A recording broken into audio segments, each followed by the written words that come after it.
The great hall of the palace shined with 1,000 lights. Princess Vera stood tall in her silver armor, watching the human delegation enter through the massive doors. She had seen many species in her long life, but humans were still new to the galaxy.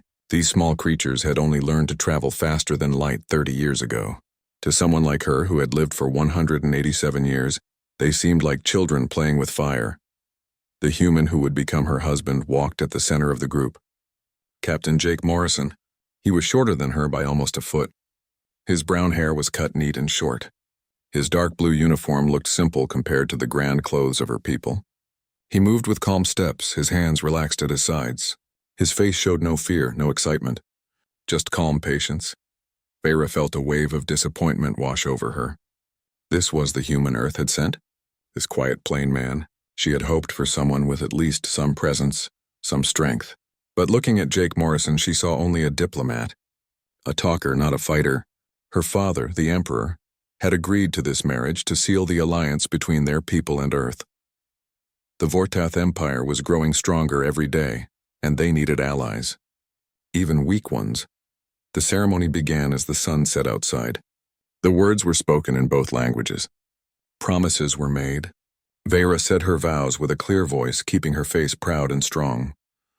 Jake spoke his promises quietly but firmly. His eyes met hers only once during the ceremony, and she saw something there she could not name. It was not fear. It was not weakness, but it was not the fire of a warrior either. When the ceremony ended, the celebration began. Music filled the hall. Warriors danced with their weapons, showing their skill. Foreign ambassadors from a dozen worlds watched and clapped. Vera sat at the high table with Jake beside her. She could feel the weight of every eye in the room. They were all wondering the same thing. Why had the great warrior princess been given to this soft human? She turned to Jake. He was eating quietly, using the strange two-pronged tool humans called a fork. He noticed her looking and gave a small smile. It was not nervous or afraid, just polite. "This must be very different from Earth," she said. Her voice came out colder than she meant it to. Jake nodded slowly. "Very different. Your palace is beautiful. I have never seen anything like it." "You will have quarters in the East Wing," Vera said. "I hope you find them comfortable. I am often away on military duties. You will have much time to yourself." She expected him to look hurt or angry at being pushed aside so quickly.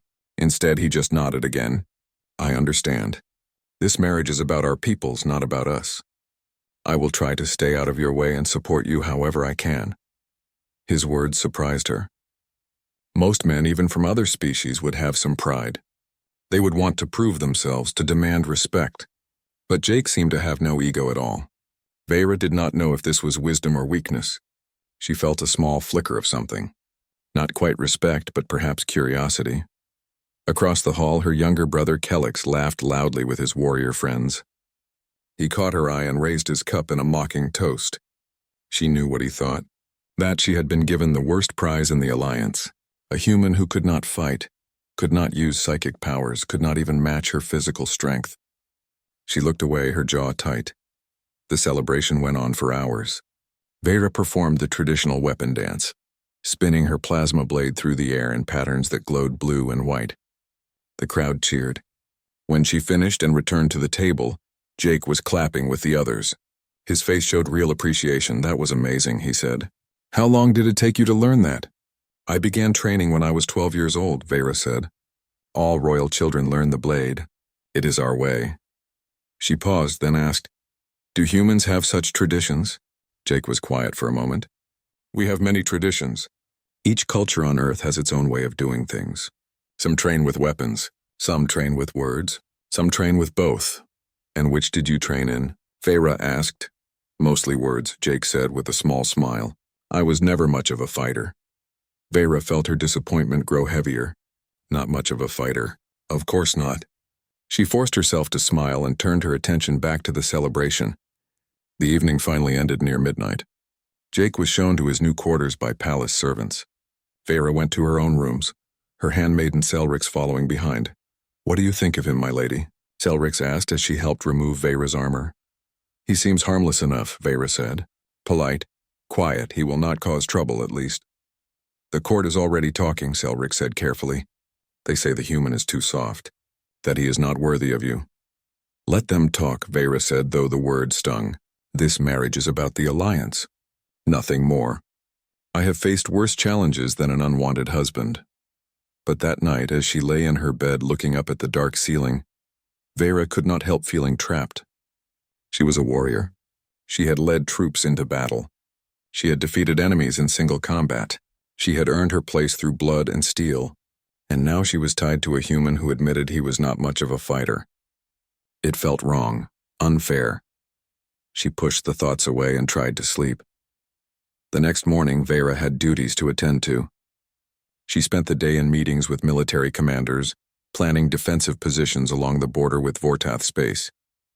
She did not see Jake at all. It was easy to forget he was even there. That evening, she passed by his quarters on her way to the training grounds. The door was open. She glanced inside and saw him sitting at a desk, reading. Books were stacked around him. Not data screens or tablets, but actual paper books from the palace library. He was deep in concentration, making notes on a pad of paper with a pen. Curious despite herself, Vera stepped closer. Jake looked up and smiled. "Good evening, Princess. I hope I am not disturbing anyone. I asked the librarian for books on Krell history. This is fascinating. Your people have such a rich past." Vera looked at the titles. Ancient Battles of the Krell Dominion, The Philosophy of Honor, The Evolution of Psychic Warfare. These were not simple books. They were complex texts that even her own people found difficult. "You can read our language?" she asked. "I have been studying for 6 months since I knew I would be coming here," Jake said. "I am not fluent yet, but I am getting better. Language is like a puzzle. You just have to find the right pieces." Despite herself, Vera felt a small flash of respect. Learning Krell was not easy. The language had 17 different tones and 3 separate writing systems. Most aliens gave up after a few weeks, but here was Jake, reading history texts after only 6 months of study. "If you have questions, you may ask me," she found herself saying. "Some of these books are quite old. The context may be difficult without background knowledge." Jake's face brightened. "I would appreciate that very much. There is a passage here about the Battle of 3 Moons that I do not quite understand. It talks about honor challenges, but I am not sure what that means." Vera found herself pulled into the conversation. She explained the tradition of honor challenges, where warriors could solve disputes through single combat instead of larger battles. Jake listened carefully, asking smart questions. He wanted to know why some challenges were accepted and others refused. He wanted to understand the rules that governed when warriors could fight and when they could not. An hour passed without Vera noticing. Finally, she realized how late it had gotten. "I must go," she said, standing up. "I have training." "Thank you for your time, Princess," Jake said. "I learned more from you in 1 hour than from 3 books. As Vera walked to the training grounds, she felt confused. Jake was not what she expected. He was not strong or impressive to look at. But he was smart. He was genuinely interested in her culture, and he treated her with respect but not fear. It was strange, uncomfortable, but not entirely bad. Over the next few weeks, a pattern developed. Vera would spend her days with her military duties. Jake would spend his days studying, reading, and learning. Sometimes they would meet in the evenings, and he would ask her questions about Krell culture. She found herself looking forward to these conversations more than she wanted to admit. The court slowly began to warm to Jake. He was unfailingly polite to everyone. He never demanded special treatment because he was married to a princess. He attended diplomatic functions and made good conversation. Several of Vera's cousins told her he was actually quite pleasant company. He told interesting stories about Earth and asked good questions about their lives. But there was still the matter of his weakness. When the royal family went on a traditional hunt for a dangerous predator in the forest, Jake politely declined. He said he did not know the terrain well enough and did not want to slow them down. When warriors gathered to practice combat in the training halls, Jake never joined. He would watch sometimes, always with interest, but he never picked up a weapon. One evening, about 3 months into the marriage, something happened that made Vera think. A young warrior named Lord Drakmore had too much to drink at a state dinner. He made a loud comment about humans being too soft for real combat, about how they hid behind diplomacy because they were too weak to fight. The table went quiet. Everyone looked at Jake. He could demand an... 6 months had passed since the wedding. Princess Vera stood in the command center of the Third Fleet, looking at star maps and deployment charts. The Vortath were testing their borders again. Small raids, nothing major yet, but enough to be concerning. She was needed at the front, and that meant leaving the palace. Leaving Jake behind, she found him in the library, as usual. He was sitting with Master Historian Velcor, an old Krell scholar who rarely spoke to anyone. But Jake had somehow won his friendship. They were deep in conversation about ancient trade routes when Vera entered. "I must leave tomorrow," she told Jake after Velcor excused himself. "I will be gone for at least 3 weeks. The fleet needs its commander." Jake looked up from his books. "Of course. Be safe out there." He paused. "Is there anything I can do while you are gone?" "Any duties you need help with?" Vera almost smiled. "Just continue what you are doing. The scholars love having you here. You have learned more about our history in 6 months than most aliens learn in years. My father has noticed. He is impressed." "Your father is kind," Jake said. "And your people have made me feel welcome." "I am grateful for that." That night, Vera could not sleep. She kept thinking about Jake. He had become a strange constant in her life. Not a burden like she feared. Not a partner like she might have hoped. But something in between. Someone who was just there, steady and calm, making no demands. It was comfortable. Strange, but comfortable. The next morning, she left with her fleet. The mission went well. They patrolled the borders, showed their strength, and the Vortath pulled back. It was routine work for a warrior like Vera, but she found her mind wandering during the quiet moments. She wondered what Jake was doing. If he was still reading in the library, if he missed her at all, or if he barely noticed she was gone. When she returned 3 weeks later, the palace felt different. Warmer somehow. She went straight to her quarters to remove her armor and clean up. Selrix met her with news. "Your husband has been very busy, my lady," Selrix said with a smile. "He has been teaching the younger scholars about human culture. He organized a lecture series. The halls were packed. Everyone wanted to hear his stories about Earth." "Really?" Vera was surprised. "What did he talk about?" "Everything. Human history, human art, human food. He even cooked a traditional meal for the kitchen staff and taught them some recipes. Cookmaster Felon says he wants Jake to come back and teach more." Selrix laughed. "Your husband has charmed half the palace while you were gone." Vera felt something strange in her chest. Was it jealousy?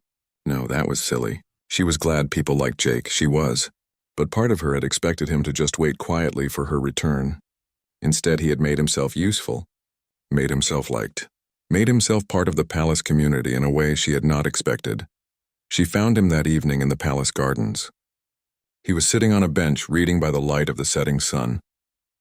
When he saw her, he stood and smiled. "Welcome back, Princess. I hope your mission went well." "It did," she said. "I hear you have been busy." Jake looked a bit embarrassed. "I hope that was all right." I did not want to sit idle. Master Velcor suggested I share some knowledge about Earth. It seemed like a good way to help the Alliance. The more our people understand each other, the stronger we become. "It was more than all right," Vera said, sitting down beside him. "It was well done. My father mentioned it at the morning council. He said you are becoming a bridge between our peoples." They sat in silence for a while, watching the sun disappear below the horizon. The sky turned purple and orange. It was peaceful. Vera found herself relaxing for the first time in weeks. "May I ask you something?" Jake said quietly. "Of course. Do you ever regret this marriage? Being tied to someone like me?" His voice was careful, neutral. But Vera could hear the real question underneath. "Do you think I am worth anything?" She thought about lying, being polite, but something made her tell the truth. "At first, yes. I thought you were too soft, too weak. I did not understand why Earth would send someone who was not a warrior." She turned to look at him. "But I was wrong. You are not a warrior. But you are not weak either. You have your own strengths. I see that now." Jake smiled, a real smile that reached his eyes. "Thank you for your honesty. That means a lot." 2 months later, the royal family held their traditional autumn hunt. It was a big event. Lords and ladies from across the empire came to participate. The target was a V-Rex beast, a massive predator with armored skin and razor claws. Hunting one required skill, courage, and teamwork. It was a way for warriors to prove themselves. Vera was expected to join, of course, as was her entire family. The morning of the hunt, she stopped by Jake's quarters. "You do not have to come," she said. "The hunt can be dangerous. No one will think less of you if you stay at the palace. Jake looked relieved. I appreciate that. I do not know the first thing about hunting Vrex beasts. I would probably just get in the way. So Vera went to the hunt without him. Her brother Kelix made a comment about the human being too scared to hunt. Some others laughed. Vera felt anger flash through her, but she said nothing. Jake had made his choice. She would not defend it or apologize for it. The hunt was successful. They tracked the Vrex for hours through the deep forest. When they finally cornered it, Vera led the attack. Her plasma blade cut through the beast's armor and it fell. The hunting party cheered. It was a good kill. But when they returned to the palace that evening, tired and bloody, they found something unexpected. The great dining hall had been transformed. Jake had organized a feast to celebrate their return. He had worked with the kitchen staff all day, preparing food from both Krell and Earth traditions. The tables were set beautifully. Music played softly. The hunting party was surprised and pleased. It was a thoughtful gesture. Even Kelix had to admit it was well done. As everyone ate and drank and told stories about the hunt, Jake moved through the crowd, making sure everyone had what they needed. He did not try to take credit or draw attention to himself. He just made sure everyone was comfortable and happy. Later, when most people had left, Vera found Jake cleaning up. You did not have to do all this, she said. I wanted to, Jake said. You all risked your lives today. The least I could do was make sure you came back to a good meal and warm welcome. Why do you not hunt? Vera asked suddenly. Is it really because you do not know how? Or is there another reason? Jake stopped cleaning and looked at her.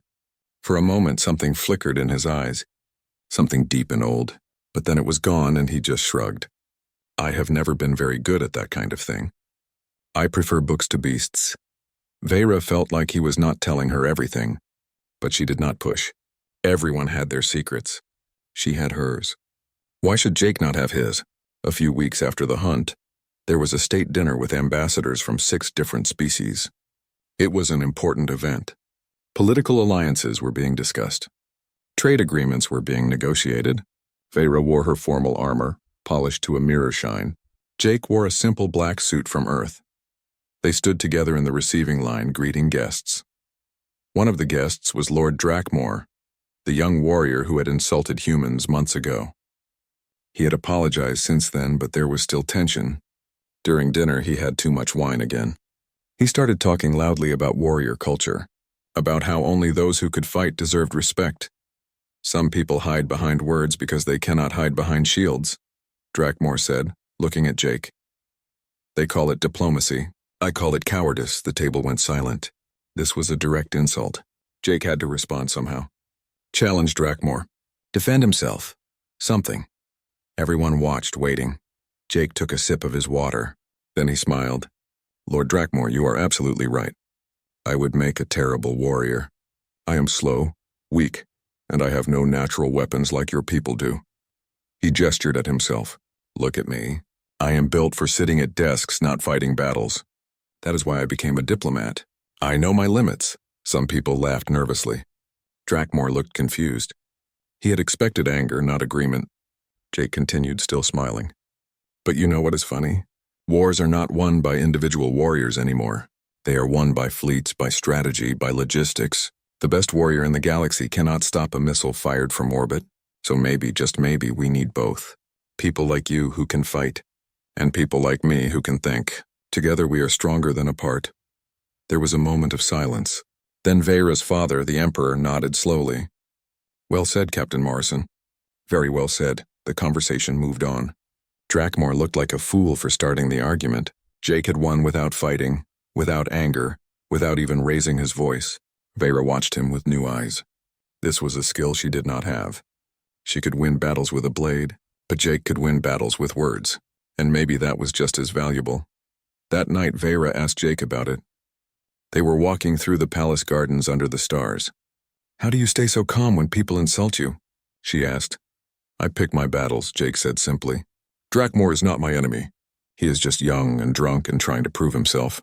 Fighting him would not accomplish anything, but showing him that I am not threatened, that I understand what he is trying to do, that accomplishes a lot. The diplomatic summit was the biggest event the palace had hosted in years. Representatives from 12 different species filled the Great Hall. Ambassadors from the Vortath Empire sat at carefully chosen tables, watched closely by security. The alliance between Earth and the Krell Dominion was still new and fragile. This summit was meant to strengthen it, to show unity in front of potential enemies. Princess Veyra wore her full ceremonial armor. It was deep blue metal that caught the light like water. Her plasma blade hung at her side. She sat at the high table with her father, the Emperor, on one side and Jake on the other. Jake wore his formal Earth uniform, dark blue with silver buttons. He looked calm and comfortable, making polite conversation with the ambassador from the Thex Collective. The banquet had been going well for hours. Food was served. Speeches were made. Alliances were discussed. Veyra began to relax. Maybe this would go smoothly after all. She glanced at Jake. He was eating quietly, his eyes watching the room with that careful attention he always had. He noticed her looking and smiled slightly. She found herself smiling back, then the lights went out. Every light in the great hall all at once. Darkness fell like a hammer. For a moment there was just silence. Then someone screamed. Energy weapons fired, their blue-white beams cutting through the dark. Chaos exploded across the hall. Veyra moved on instinct. Her hand found her plasma blade and activated it. The blue glow lit up her immediate area. She could see shapes moving fast, too fast. Assassins, Vortath assassins. 3 of them were heading straight for the high table. Their target was her father. But she was in the way. She engaged the first 2 attackers. They were augmented warriors, their bodies enhanced with technology. They moved like lightning. But Veyra was a trained fighter, and her psychic abilities let her sense their movements even in the dark. She blocked, parried, struck. Her blade clashed against their weapons, sending sparks flying. Emergency lights flickered on, dim and red. Veyra saw the 3rd assassin circling behind her. She was fighting 2 opponents. She could not turn to face the 3rd. He raised his blade, preparing to strike her exposed back. She braced herself, trying to finish one opponent so she could turn to face the other. Then she heard a sound she had never heard before, a clear, pure metallic ring, like a bell made of steel. It cut through all the noise of battle, sharp and clean. She glanced sideways and saw something impossible. Jake was standing between her and the 3rd assassin. In his hands was a curved sword, the blade catching the dim light. He held it in a 2-handed grip that looked completely natural, completely right. The assassin lunged at him with enhanced speed. Jake moved faster. The sword moved in an arc too quick to follow. It was like watching water flow. Smooth, perfect, inevitable. The assassin's weapon flew from his hand, the hand still attached to it. The severed hand hit the floor. The assassin opened his mouth to scream. Before sound could come out, Jake's sword was at his throat, the point pressing just enough to draw 1 drop of blood. The whole thing took maybe 3 seconds. Veyra stood frozen, staring. Jake. Gentle, quiet, diplomatic Jake. He was holding a sword like he had been born with it in his hands. His stance was perfect. His hands steady. His breathing calm. His eyes were cold, not angry, not scared, just cold and focused like a machine designed to kill. Palace guards flooded into the hall. They grabbed the assassins. Medical teams rushed to help the wounded. The main lights came back on. Veyra finished off the 2 attackers she had been fighting, but her mind was not on them. She could not stop staring at Jake. Jake pulled a cloth from his pocket. He cleaned his blade carefully, his movements practiced and precise. Then he slid it back into its scabbard with a soft click. Only then did he turn to Veyra. His face shifted. The coldness disappeared. The diplomatic mask slid back into place. He looked concerned and gentle again. "Are you hurt, Princess?" he asked quietly. Veyra could not speak. She just shook her head. Jake nodded and went to check on the Emperor. Veyra watched him go, her mind spinning. Who was this man? What was he? The hall was cleared. The wounded were taken to medical bay. The dead were removed. 3 assassins killed, 2 captured. The Emperor was safe. The summit was over. Security teams searched the entire palace. It took hours to secure everything. Veyra went to Jake's quarters as soon as she could. She did not knock. She pushed the door open and went inside. Jake was there, sitting on his bed. The long wooden case was open beside him. Inside it lay the sword. It was beautiful. Curved blade, dark handle, perfect balance. It looked old. Ancient even. The family heirloom, Veyra said. Her voice came out harsh. Jake nodded. He did not look surprised that she was there. You are a warrior, she said. It was not a question. Jake was quiet for a moment. Then he shook his head slightly. I was, for a long time. I chose to be something else. Explain, Vera demanded. Now, Jake looked at her. Really looked at her. Then he sighed. I served in Earth's Special Forces for 12 years. I was good at it, very good. I did things I am not proud of. I went places no one should have to go. I saw things no one should have to see. He touched the sword case gently. This sword was given to me by my teacher when I finished my training. I was 22 years old. Why did you leave? Vera asked. Jake's face tightened. My last mission. We were extracting hostages from a rebel base. Things went wrong. There was crossfire. Civilians died. Children died. His voice went flat. It was not my fault. The investigation cleared me. But I could not keep doing it, so I left. I retrained as a diplomat.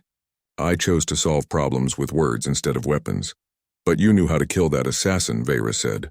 I saw it in your eyes. You knew exactly what you were doing. I knew how to stop him, Jake corrected quietly.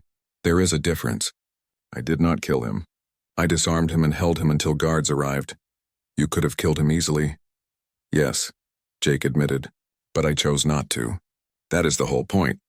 I have the ability. I choose not to use it unless I must. Vera sat down heavily on a chair. Her legs felt weak. You lied to us. To everyone. You pretended to be weak. I never lied, Jake said firmly. I never claimed to be anything. People assumed I was weak because I did not show off. I let them believe what they wanted to believe. I came here to build peace, Vera, not to prove myself as a warrior. Why not tell the truth? Why hide it? Jake stood and walked to the window. He looked out at the city lights. Because I was tired of being a weapon. I wanted to be something else. Someone else. And I knew if people here knew about my past, they would see me as a soldier. A killer. I did not want that. I wanted to be just Jake. Just a man trying to help. Vera thought about that.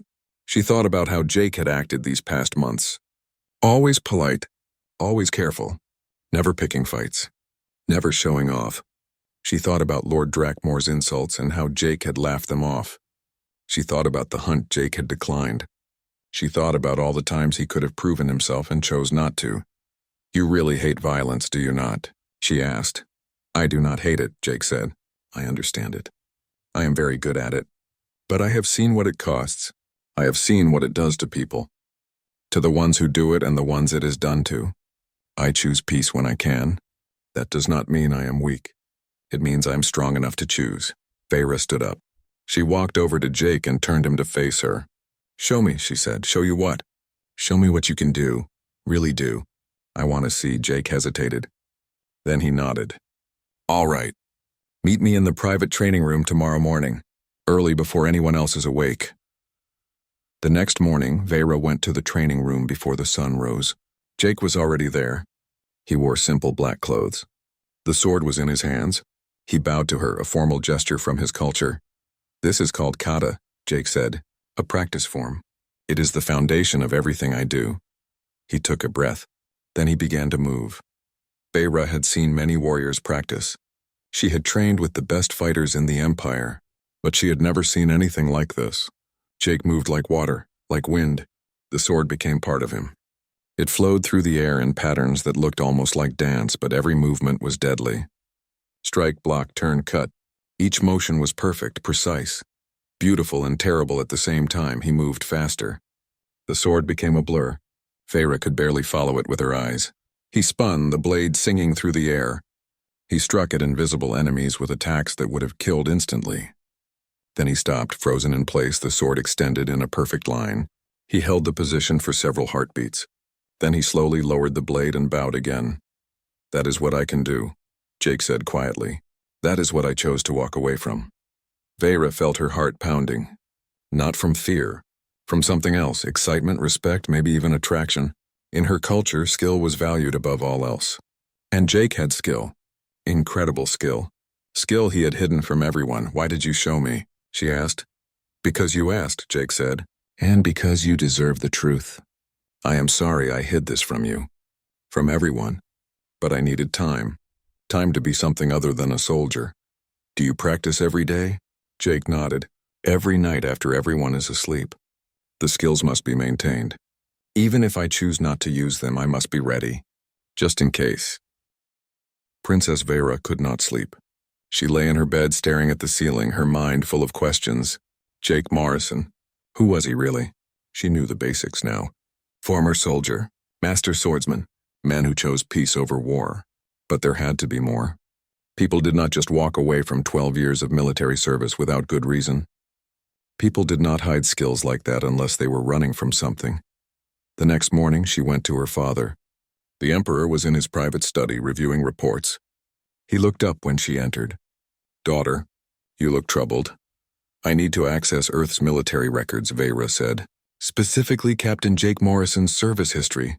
Her father raised an eyebrow. "That is classified information." "Why do you need it?"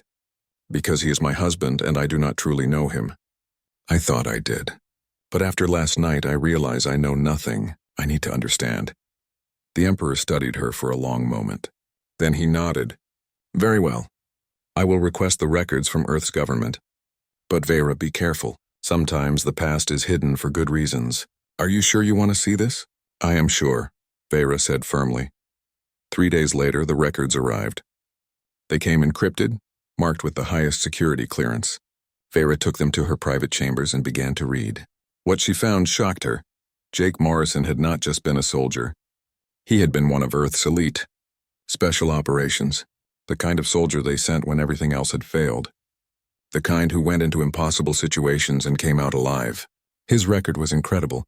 37 successful missions behind enemy lines, 15 hostage extractions, 8 high-value target eliminations, decorated 4 times for valor under fire.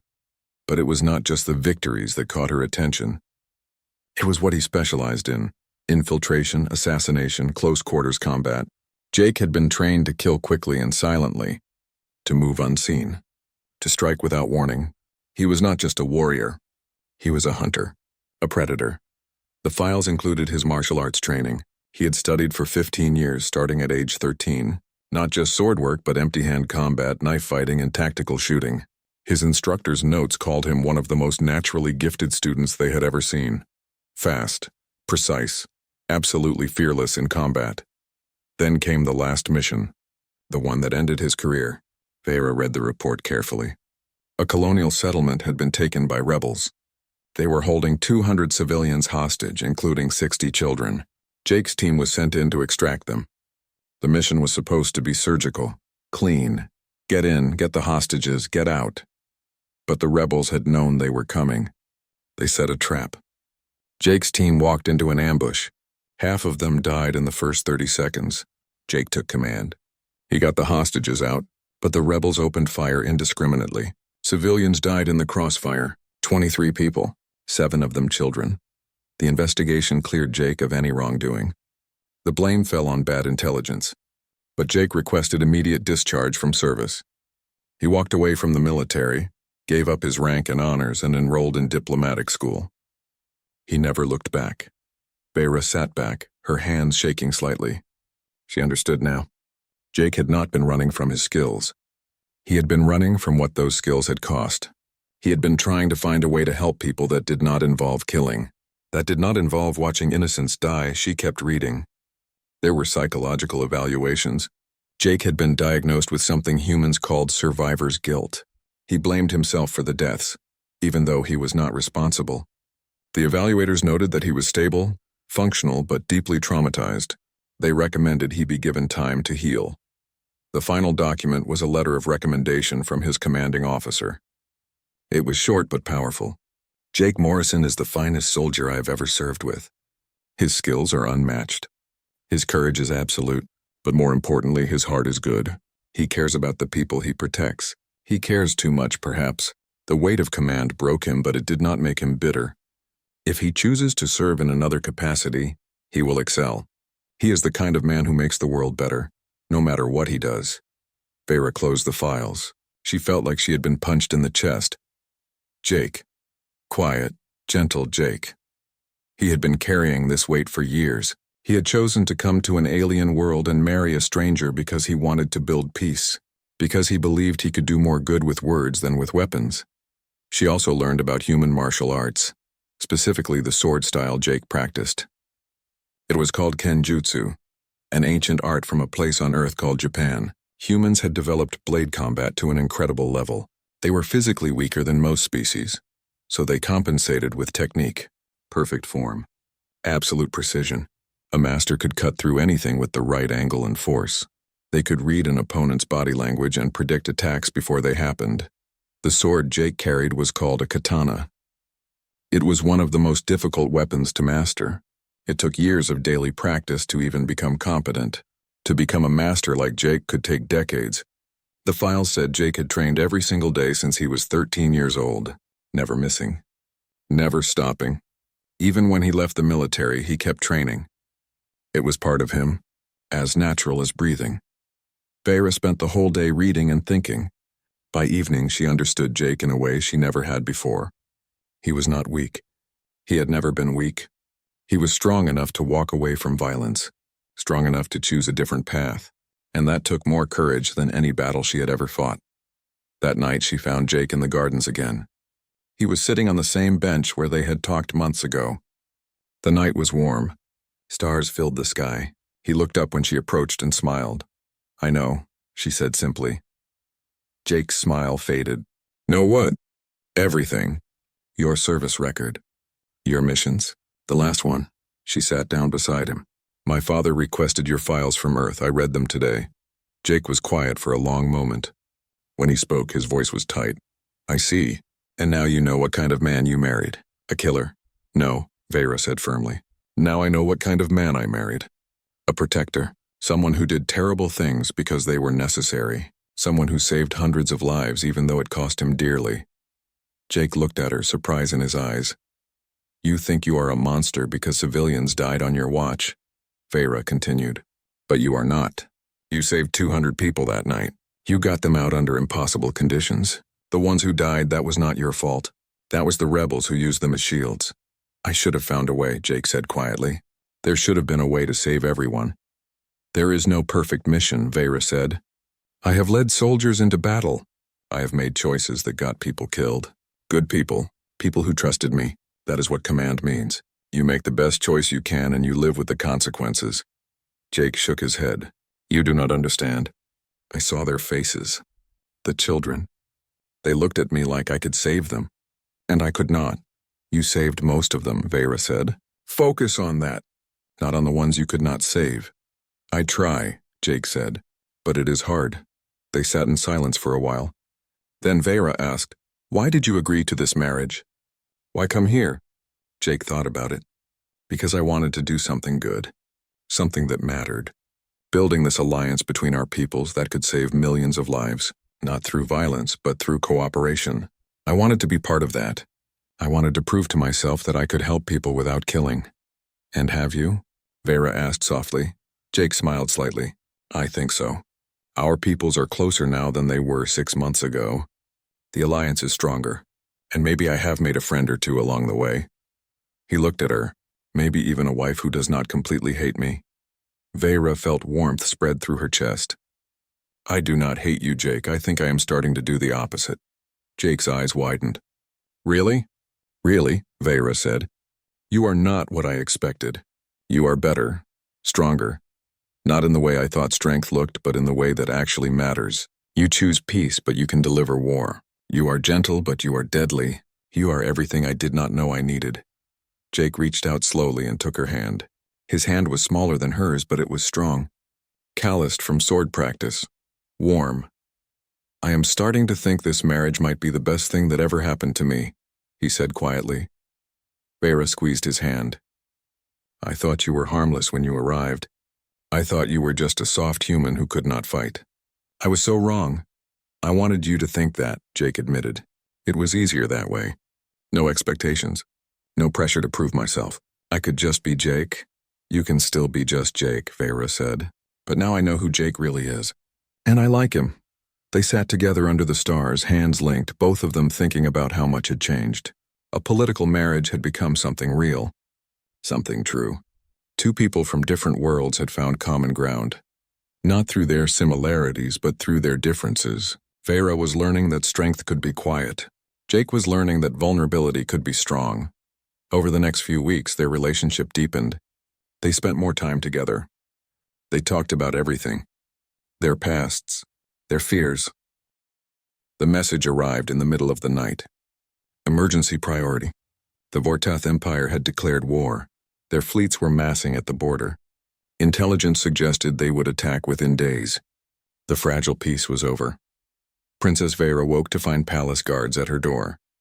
The Emperor had called an immediate war council. She dressed quickly in her military uniform and went to wake Jake. He was already awake, sitting on the edge of the bed, reading the same emergency message on his data tablet. War, he said quietly when she entered. War, she agreed. The council meets in 1 hour. You should come. Jake looked surprised. Me? I am not military. You were military for 12 years, Vera said. And you are my husband. You belong at my side. She paused. Besides, I think my father will want to hear what you have to say. The War Council met in the Great Strategy Room.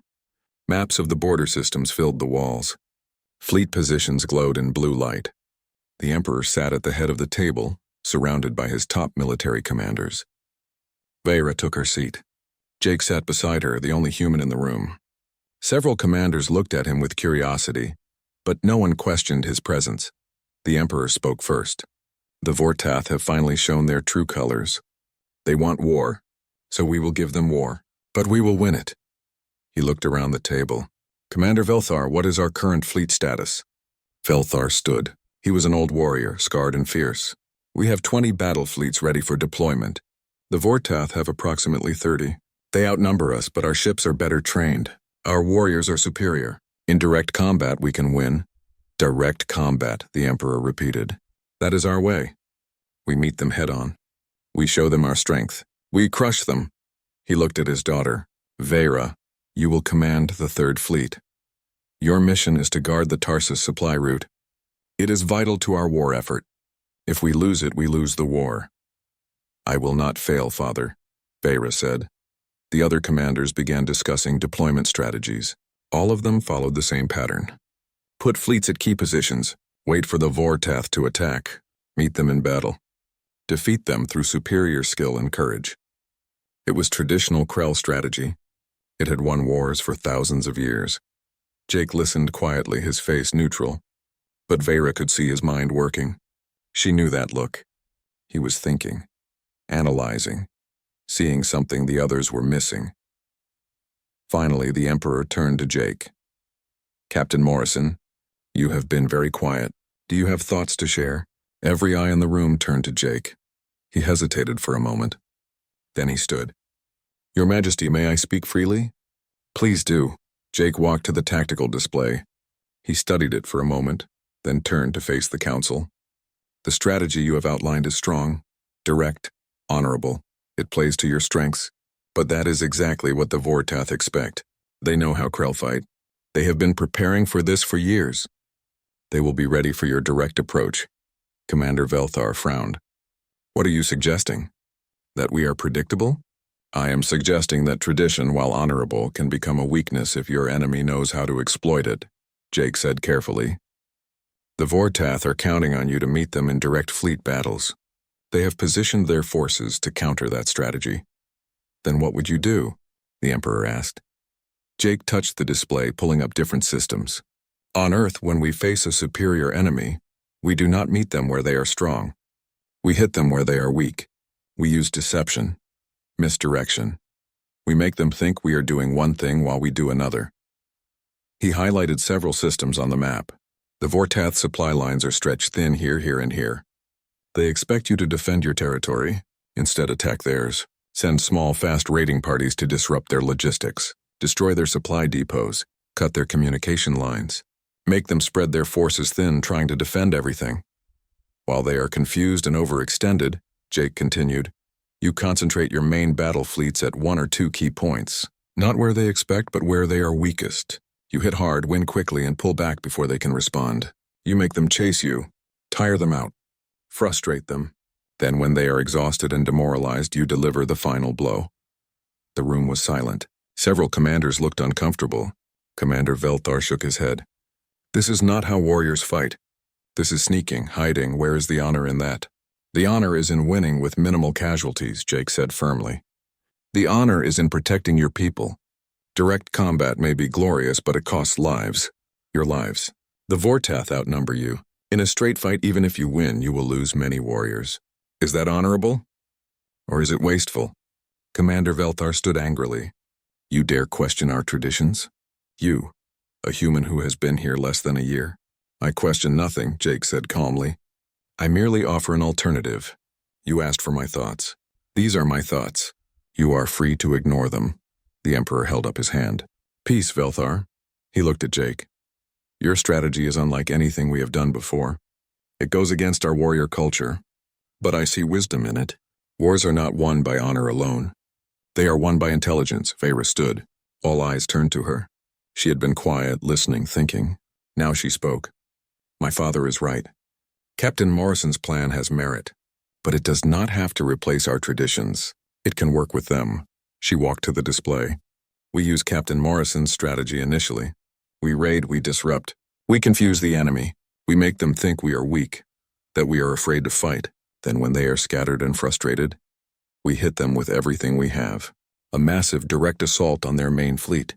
We give them the battle they want, but on our terms when we choose. We combine human cunning with Krell's strength. The Emperor smiled. A compromise. I like it. He looked around the table. What say the rest of you? One by one, the commanders nodded. Even Velthar grudgingly agreed. It could work, he admitted. If we execute it properly. Then it is decided, the Emperor said. We will adopt this strategy. Veyra, your mission remains the same, but you will also coordinate raiding parties in your sector. Captain Morrison, you will serve as special strategic advisor to the Third Fleet. Work with my daughter to implement this plan. Jake bowed. I am honored, Your Majesty. The council continued for several more hours working out details. Ship assignments, raid targets, communication protocols. By the time they finished, the sun was rising. Veyra and Jake walked back to their quarters together, both of them exhausted. That was brave, Veyra said, speaking up like that. Some of those commanders wanted to challenge you. I know, Jake said, but your people needed to hear it. Traditional tactics will not win this war.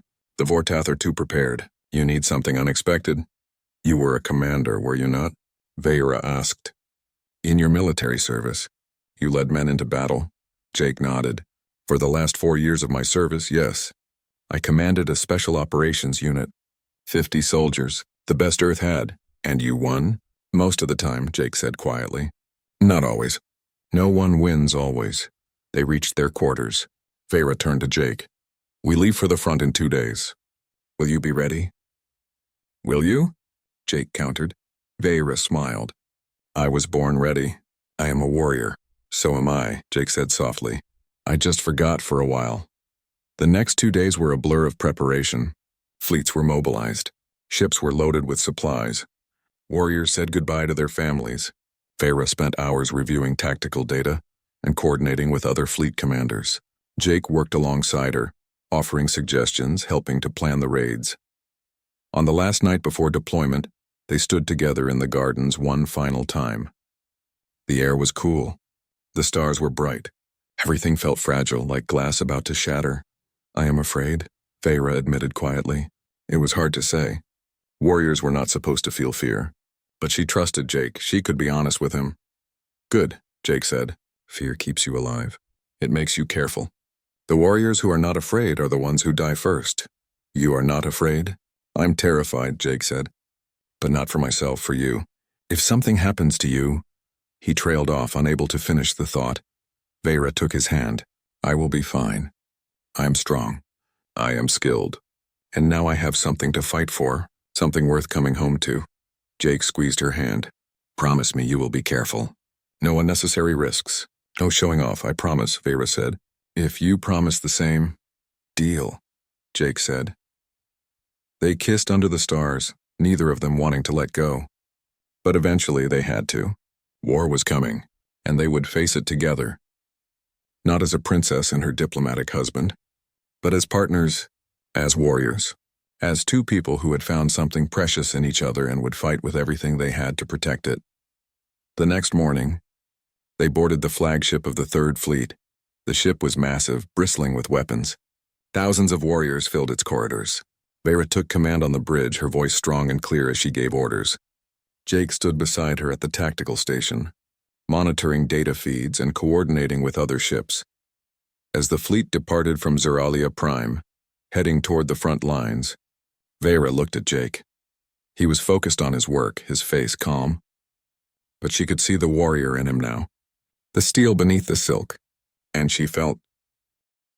3 weeks into the campaign, Jake's strategy was working perfectly. The Vortath fleets were scattered and confused. The raiding parties struck supply depots, destroyed communication stations, and disappeared before the enemy could respond. The Vortath commanders were growing frustrated, splitting their forces to protect vulnerable targets. It was exactly what Jake had predicted. Princess Vera stood on the bridge of her flagship watching tactical displays. Her fleet had just completed another successful raid. 0 casualties. Mission accomplished. She felt a surge of pride. Not just for her warriors, but for Jake. His plan was saving lives.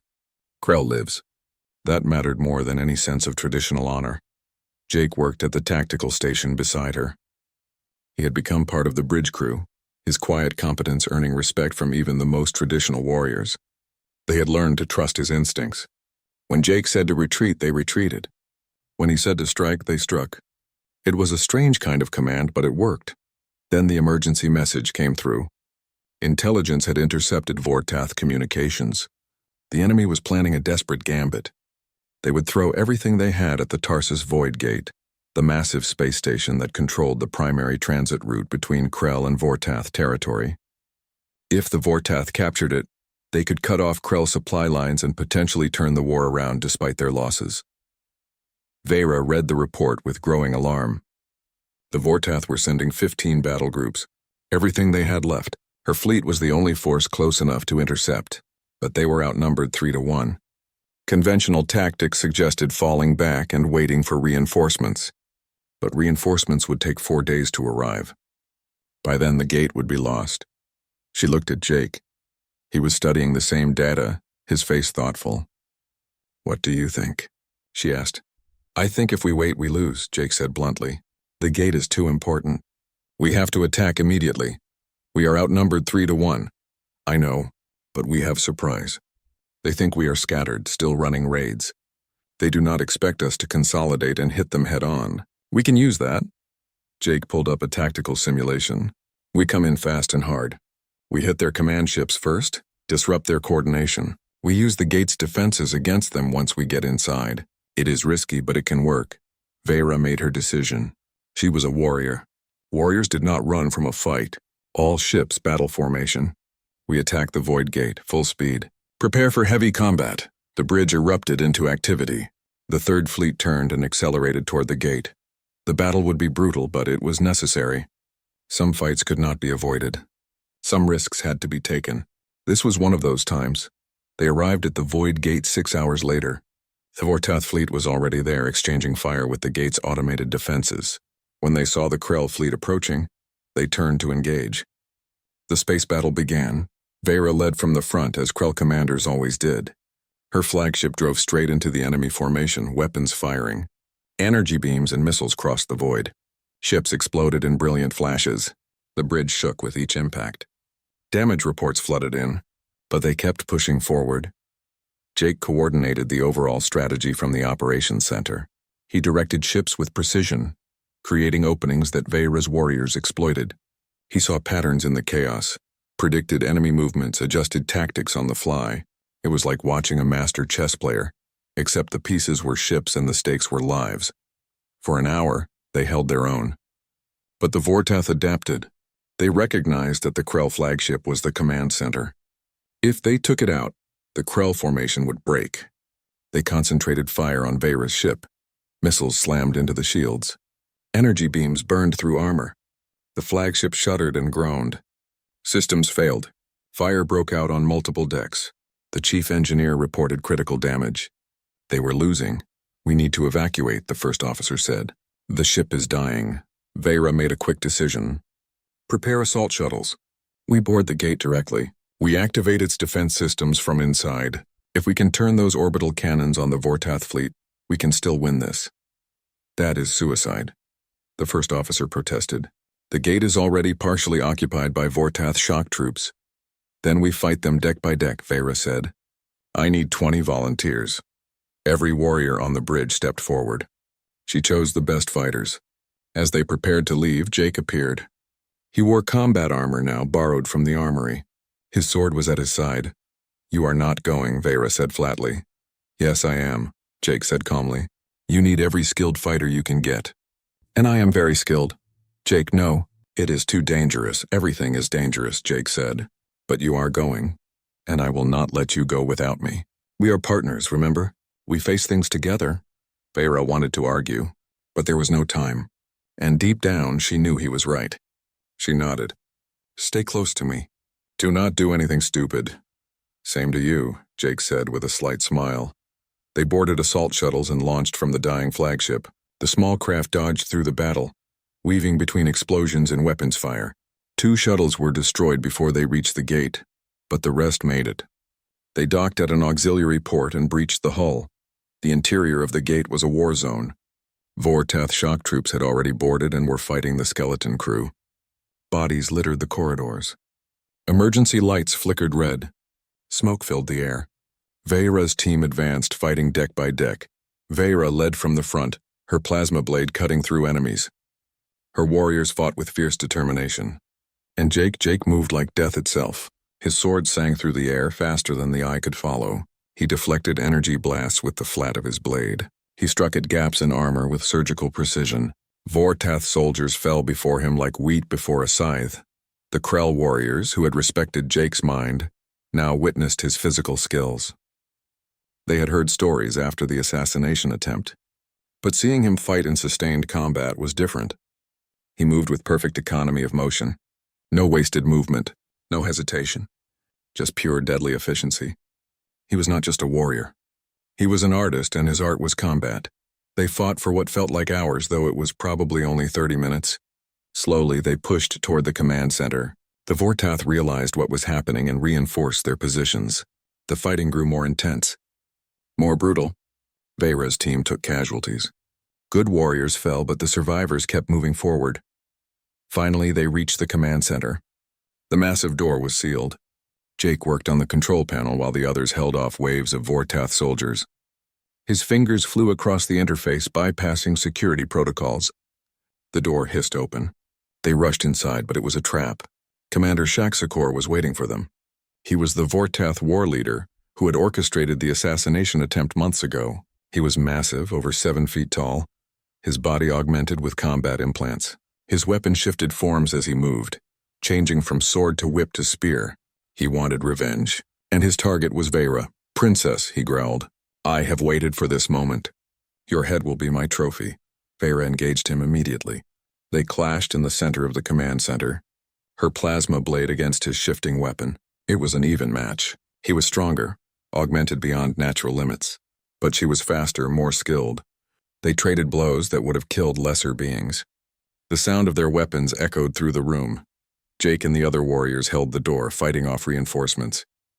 More Vortath soldiers poured into the corridor outside. It was becoming desperate. They were running out of time.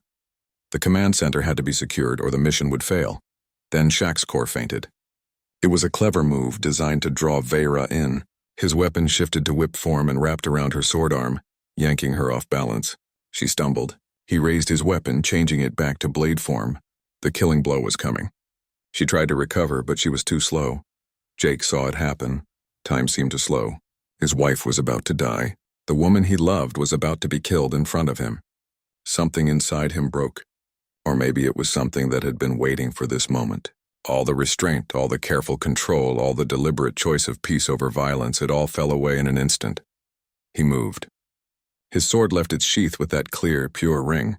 Vortath soldiers stood between him and Veyra. They were armed, armored, trained. It did not matter. His blade became a silver blur. Soldiers fell. They did not even see the strikes coming. Their weapons clattered to the floor, followed by their bodies. Jake crossed 20 feet in heartbeats. Shaxakor turned, his eyes widening. He recognized death when he saw it coming. He tried to shift his weapon to defend himself. Too slow, Jake's strike was perfect. A single cut executed with absolute precision, a form he had practiced 10,000 times. Shaxakor's weapon fell from his hands, then his head separated from his shoulders. His augmented body collapsed. Jake stood over the body, his sword still extended, his breathing calm. For a moment, the command center was silent. Everyone stared. Then Jake lowered his blade and turned to Vera. "Are you all right?"